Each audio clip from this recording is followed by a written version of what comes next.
Olá, meus amores, tudo bem? Meu nome é Amanda, eu sou professora de História da Rede de Ensino Apogeu. E na aula de hoje, nós vamos continuar falando sobre os marcos históricos.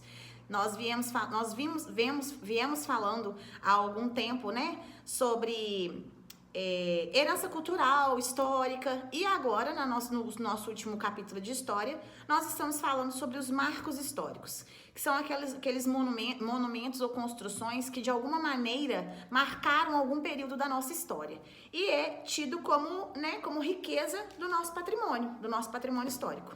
Bom, nós já falamos do Marco do Descobrimento, né, que está lá na cidade de Porto Seguro, né, na Bahia, que foi um marco construído pelos portugueses para delimitar e demarcar território aqui no Brasil.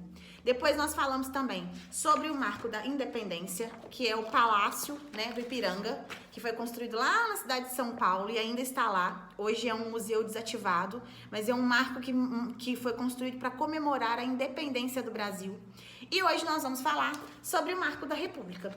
Para isso, eu preciso que vocês abram a apostila de vocês na página 236. Lá nós temos uma imagem de uma cidade, de um lugar muito bonito, né? É uma paisagem muito verde. E aí o nosso amigo Torugo perguntou assim: você consegue adivinhar em que cidade fica essa praça tão verde?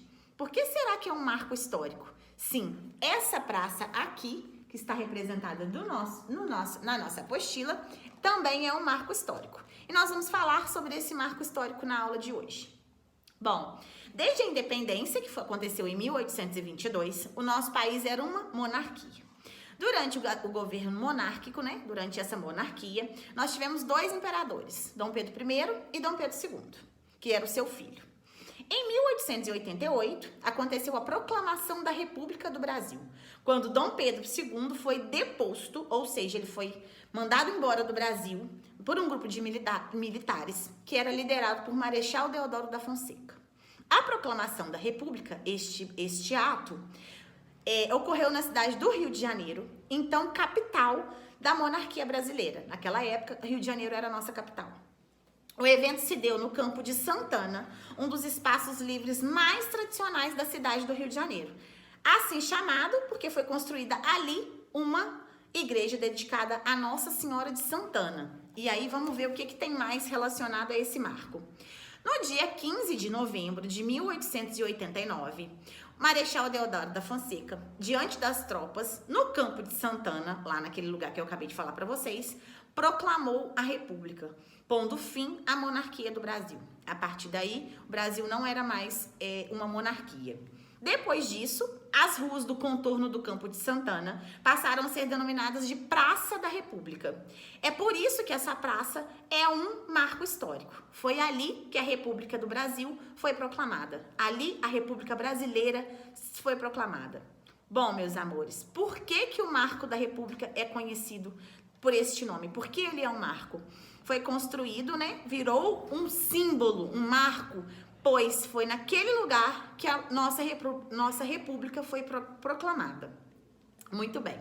Bom, agora que nós já falamos um pouquinho sobre esse marco, nós temos duas questões propostas na nossa atividade na página 237. Eu vou ler com vocês.